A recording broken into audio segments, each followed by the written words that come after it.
എല്ലാവരും വെറുക്കുന്ന ഒരു പുഴുവിൽ തുടങ്ങി ഭംഗിയുള്ള ഒരു ചിത്രശലഭത്തിൽ അവസാനിക്കുന്ന കഥ. അതുപോലെ തന്നെയാണ് ശ്രീകുട്ടൻ്റെയും അമ്പാടിയുടെയും മീനാക്ഷിയുടെയും പൃഥ്വിരാജിൻ്റെയും അവരുടെ കൂട്ടുകാരുടെയും ആ ക്ലാസ് റൂം. സർ CPM അതുപോലെ മാറിയെന്ന് കരുതാം. സ്ഥാനാർത്ഥി ശ്രീകുട്ടനിലെ കുറച്ച് ഹിഡൻ ഡീറ്റെയിൽസ് നമുക്കിന്ന് നോക്കാം. ഇതിലങ്ങ് ഞെട്ടിക്കുന്ന ഹിഡൻ ഡീറ്റെയിൽസ് ഒന്നുമില്ല, പക്ഷേ ഉള്ളതൊക്കെ കിടിലനാണ്. Inglorious ബാസ്റ്റേഡ്സ്, the pursuit of happiness, സ്ഥാനാർത്ഥി ശ്രീകുട്ടൻ. ഈ സിനിമകൾ തമ്മിലുള്ള ഒരു കോമൺ ഫാക്ടർ എന്താണെന്ന് ശ്രദ്ധിച്ചിട്ടുണ്ടോ? 3 സിനിമകളുടെയും ടൈറ്റിൽ സ്പെല്ലിംഗ് തെറ്റാണ്. ഈ 3 സിനിമകൾ മാത്രമല്ല കേട്ടോ, വേറെ ഒരുപാട് സിനിമകളുണ്ട് മനഃപൂർവ്വം ടൈറ്റിൽ തെറ്റായി എഴുതിയിരിക്കുന്നത്. ഇവിടെ ശ്രീകുട്ടൻ്റെ കൂട്ടുകാരൻ ഒരു ബാക്ക് ബെഞ്ചർ എഴുതിയ തെറ്റായി കണ്ടാൽ മതി.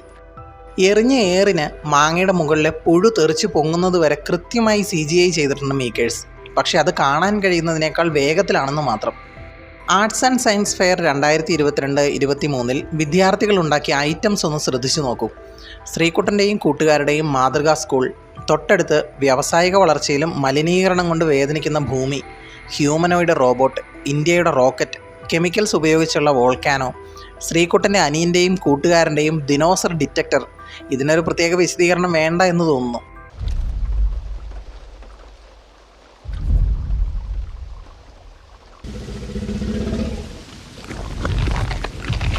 നൂൽ നൂൽക്കുന്ന ചർക്കയുടെ മോഡൽ, മനുഷ്യൻ്റെ ദഹന വ്യവസ്ഥ, അമ്പാടിയുടെ വിൻഡ് മിൽ മോഡൽ, മഴയുണ്ടാവുന്നത് എങ്ങനെയെന്നുള്ള സ്റ്റിൽ മോഡൽ, അങ്ങനെ. ഇതിൽ കുട്ടികളുടെ വോൾക്കാനോ പ്രൊജക്റ്റ് ഒന്ന് ശ്രദ്ധിക്കുക. ബേക്കിംഗ് സോഡയും വിനാഗിരിയും ചേർന്നുള്ള പ്രവർത്തനമാണ് ഇതിന് പിന്നിൽ. ബേക്കിംഗ് സോഡ എന്നത് കെമിക്കലി സോഡിയം ബൈകാർബണേറ്റ് എന്ന ബേസ് ആണ്. വിനാഗിരി എന്നത് അസറ്റിക് ആസിഡ് എന്ന ഒരു വീക്ക് ആസിഡുമാണ്. രണ്ടും ചേരുമ്പോൾ സോഡിയം അസറ്റേറ്റ്, വെള്ളം, കാർബൺ ഡൈ ഓക്സൈഡ് എന്നിവയുണ്ടാകും. ഈ കാർബൺ ഡൈ ഓക്സൈഡിൻ്റെ പെട്ടെന്നുള്ള റിലീസ് ഒരു പത പോലെ പുറത്തേക്ക് വരുന്നതാണ് ഈ പ്രവർത്തനം. കുറച്ച് സോപ്പ് ലായനിയും ഫുഡ് കളറും കൂടി ചേർത്താൽ കൂടുതൽ എഫക്റ്റീവ് ആകും. ശാസ്ത്രമേള കാണാൻ വന്ന യോഗ PT ടീച്ചർ നൂല് നൂൽക്കുന്ന ചർക്കയും തൊട്ടടുത്ത ദഹന വ്യവസ്ഥയുടെ ചാർട്ടും അബദ്ധത്തിൽ തട്ടി താഴെ ഇടുന്നുണ്ട്. എന്നിട്ടത് എടുത്ത് വെക്കുന്നതും കാണാം. പക്ഷേ ഈ സീനിൽ ഹെഡ് മാസ്റ്ററിലാണ് ക്യാമറ ഫോക്കസ് എന്നുള്ളത് കൊണ്ട് ബാക്ക്ഗ്രൗണ്ടിൽ നടക്കുന്ന കാഴ്ചകൾ കണ്ടെന്ന് വരില്ല. പക്ഷെ വളരെ രസകരമാണത്. Sapiens arts and sports club വാർഷിക മത്സരങ്ങളിലെ വിജയികൾക്ക് അഭിനന്ദനം അറിയിച്ചുകൊണ്ടുള്ള ഫ്ലെക്സ്. കുറച്ചധികം ഡീറ്റെയിൽസ് ഈ ഫ്ലെക്സിലുണ്ട്. ക്ലബിൻ്റെ പേര് സാപ്പിയൻസ്. സാപ്പിയൻസ് എന്നത് ആധുനിക മനുഷ്യൻ്റെ ഉപവർഗത്തിൻ്റെ ശാസ്ത്രീയ നാമമാണ്. സിമ്പിളായി പറഞ്ഞാൽ നമ്മുടെ സയൻറ്റിഫിക് നെയിം ഹോമോ സാപ്പിയൻസ് എന്നാണ്. ക്ലബിൻ്റെ പേര് അതിൽ നിന്നും എടുത്തതാണ്. വാർഷികത്തോടനുബന്ധിച്ച് നടത്തിയ കലാകായിക മത്സരങ്ങൾ നടന്ന തീയതി 21/5/2022, അതായത് മെയ് മാസം.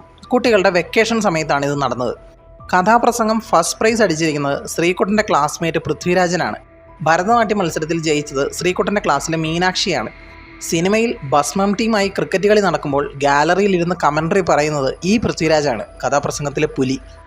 ഭസ്മം ടീമിൻ്റെ ഇൻട്രോ സീനിൽ പേപ്പറിൽ എഴുതിക്കൊണ്ടുവന്ന് നോക്കി വായിക്കുന്നതിൽ അവതാരപ്പിറവികളുടെ എന്ന് പറയേണ്ടിയിടത്ത് മുഴുവൻ എന്നാണ് പറയുന്നത്. ശേഷം എക്സാക്ട്ലി നരസിംഹം ഇൻട്രോ തന്നെ. ഇന്ദുചൂടൻ വെള്ളത്തിൽ നിന്നാണ് പൊങ്ങിയതെങ്കിൽ ഇവിടെ പുകയിൽ നിന്നാണെന്ന് മാത്രം. ഉണ്ണിക്കുട്ടൻ്റെ ക്ലാസ്സിൽ സംസാരിച്ചവരുടെ പേരെഴുതാൻ പറയുമ്പോൾ ഓൾറെഡി എല്ലാവരുടെയും പേര് ബോർഡിൽ എഴുതി വെച്ചിട്ടുണ്ട്. സിനിമയുടെ അണിയറ പ്രവർത്തകരുടെ പേരുകളൊക്കെയാണ് അതിൽ എഴുതിയിരിക്കുന്നത്. അതിൽ തന്നെ ക്ലാസ്സിലിരുന്ന് സംസാരിച്ചത് കൂടാതെ ക്ലാസ്സിന് പുറത്തേക്ക് ഇറങ്ങിപ്പോയവരുടെ പേരിന് നേരെ ക്ലാസ് ഔട്ട് എന്നും എഴുതി വെച്ചിട്ടുണ്ട്. വളരെ റിയലിസ്റ്റിക് ആയ രീതി. എന്നാൽ അവിടെ ഒരു കാര്യം ശ്രദ്ധിക്കുക, ഒരു കുട്ടി കയ്യും കെട്ടി മിണ്ടാതിരിക്കുന്നുണ്ട്. പിന്നീട് രണ്ടാമത് മറ്റൊരു ഷോട്ടിൽ 2 കുട്ടികൾ ചേർന്ന് അവനെ ശല്യം ചെയ്ത് സംസാരിപ്പിച്ച് അവൻ്റെ പേരും ബോർഡിൽ എഴുതിക്കുന്നുണ്ട്. ആദ്യത്തെ സീനിൽ ഈ കുട്ടി മിണ്ടാതിരിക്കുന്നത് എല്ലാവരും ശ്രദ്ധിക്കണമെന്നില്ല. ശ്രീകുട്ടൻ്റെ ക്ലാസ്സിലെ മാത്സ് ടീച്ചർ ബോർഡിൽ എഴുതിയ കണക്കിൽ ആദ്യത്തെ 2 ഡയഗ്രവും അതിലുള്ള കണക്കും കൃത്യമായപ്പോൾ അവസാനത്തെ കണക്ക് തെറ്റിച്ചാണ് എഴുതിയിരിക്കുന്നത്. ആംഗിൾ DFB എന്നത് 130 ഡിഗ്രിയാണ് വരിക. പക്ഷേ ബോർഡിൽ എഴുതിയിരിക്കുന്നത് 60 ഡിഗ്രി എന്നാണ്. പക്ഷേ ആംഗിൾ EFB ആയിരുന്നെങ്കിൽ 60 ഡിഗ്രിയാണ്. എടുത്തെഴുതിയപ്പോൾ തെറ്റിപ്പോയതാവാം. ശ്രീകുട്ടൻ്റെ കയ്യിലുള്ള മീനാക്ഷിയുടെ ഫോട്ടോ അത് ഫ്ലെക്സിൽ നിന്നും വെട്ടിയെടുത്തതാണ്. മീനാക്ഷിയുമായി ശ്രീകുട്ടൻ സംസാരിക്കാൻ തുടങ്ങുന്നതിന് മുൻപ് 4 കൂട്ടുകാരും ചേർന്ന് ഒളിഞ്ഞു നിൽക്കുന്ന സ്കൂൾ ചുമരിലെ ഭസ്മം ടീമിൻ്റെ ഇല്ലുമിനാറ്റി ലോഗോയുടെ മുകളിൽ എഴുതിയിരിക്കുന്നത് ശ്രദ്ധിച്ചോ? ഡേഞ്ചറസ് കപ്പിൾസ്, ചിത്ര ഗുപ്തൻ എന്നാണ്. രണ്ടും ചേർത്ത് വായിച്ചാൽ ചിത്രഗുപ്തൻ. ഒപ്പം സ്കൾ ആൻഡ് ബോൺസിൻ്റെ ചിത്രവും. ഇനി ഈ ചിത്രഗുപ്തൻ ആരാണെന്നറിയാവോ? ഹിന്ദു മിത്തോളജി അനുസരിച്ച് മരണത്തിൻ്റെ ദേവനായ യമൻ്റെ അസിസ്റ്റൻ്റാണ് ചിത്രഗുപ്തൻ. ചിത്രഗുപ്തൻ ഭൂമിയിലെ ഓരോ മനുഷ്യരുടെയും നന്മ തിന്മകൾ റെക്കോർഡ് ചെയ്തു വയ്ക്കും. അവർ മരിച്ചു കഴിയുമ്പോൾ അവരുടെ ആത്മാവിനെ സ്വർഗത്തിലേക്കോ നരകത്തിലേക്കോ അയക്കേണ്ടത് എന്നുള്ള യമദേവൻ്റെ തീരുമാനം ഈ റെക്കോർഡിലെ വിവരങ്ങൾ നോക്കിയാണ്. സിനിമയിൽ ചിത്ര ടീച്ചറും ഗുപ്തൻ സാറും ഒന്നിച്ച് ആരെ പോയി കണ്ടാലും അവർ മരിച്ചു പോകുമെന്ന് പറഞ്ഞു വരുത്താൻ കാരണം അവരുടെ പേരുകൾ കൂടി ആയിരിക്കാം. മേടയിലെ ചന്ദ്രൻ മാവിൽ നിന്ന് വീണ് കിടക്കുകയാണെന്നും കാണാൻ പോവുകയാണെന്നും പറഞ്ഞ് കോശി സാറിനെ കാണിക്കുന്ന രംഗം. അസ്ഥിക്ക് നല്ലതാണെന്നും പറഞ്ഞ് പേരക്കയും വാങ്ങിയാണ് സാറിൻ്റെ പോക്ക്. പേരക്കയിൽ അടങ്ങിയിരിക്കുന്ന വൈറ്റമിൻ സിയും ആൻറ്റി ഓക്സിഡൻറ്റും എല്ലുകൾക്ക് നല്ലതായതുകൊണ്ടാണ് കോശി സാർ അങ്ങനെ പറഞ്ഞത്. ജസ്റ്റ് ഒരു സയൻസ് ഫാക്റ്റ്. വിഷ്ണുവിനെ കാണാതായതും തിരിച്ചു കിട്ടിയതും പറഞ്ഞ് വീഡിയോ ചെയ്യുന്ന രംഗം. ആ ഫേസ്ബുക്ക് ലൈവിൽ വന്നിരിക്കുന്ന ഒരു കമൻറ്റ്, അണ്ണാ മോനെ പിന്നെയും കാണാതെ പോയോ എന്നാണ്. അതിട്ടിരിക്കുന്നത് ബിനീഷ് പുളിമാത്ത് എന്നയാളാണ്. അയാളുടെ പ്രൊഫൈൽ പിക്ചർ ഇല്ലുമിനാറ്റി സിമ്പിളാണ്. ആ അക്കൗണ്ട് സൈജു കുറുപ്പിൻ്റെ ക്യാരക്ടറിൻ്റേതാണ്. അതായത് ഇല്ലുമിനാറ്റി ബിനീഷാണ് ബിനീഷ് പുളിമാത്ത്. താഴെ വരുന്ന മറ്റൊരു കമൻറ്റ് ശ്രീകുട്ടൻ്റെയും ഉണ്ണിക്കുട്ടൻ്റെയും അച്ഛൻ മനോഹരൻ്റേതാണ്. ഇക്കാലത്ത് പിള്ളേരോട് ഒന്നും പറയാൻ പറ്റില്ല. ഇവിടെയുണ്ടൊരുത്തൻ 10 കഴിഞ്ഞാൽ ഇല്ലുമിനാണ്ടിയിൽ ചേരണം എന്നും പറഞ്ഞ് നടപ്പ എന്നാണ് ആ കമൻറ്റ്. അത് ശ്രീകുട്ടൻ്റെ അനിയൻ ഉണ്ണിക്കുട്ടനെ കുറിച്ചാണ്.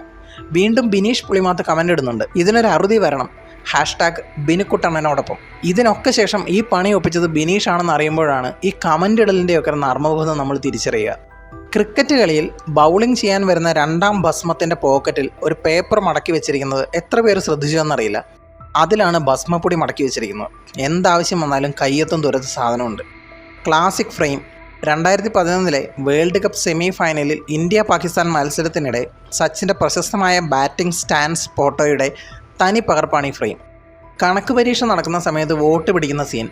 ഒരു വഹ എഴുതാൻ അറിയാതെ പേനയുടെ ക്യാപ്പും പിടിച്ചിരുന്ന കുട്ടിക്കാണ് കോപ്പി എറിഞ്ഞു കൊടുക്കുന്നത്.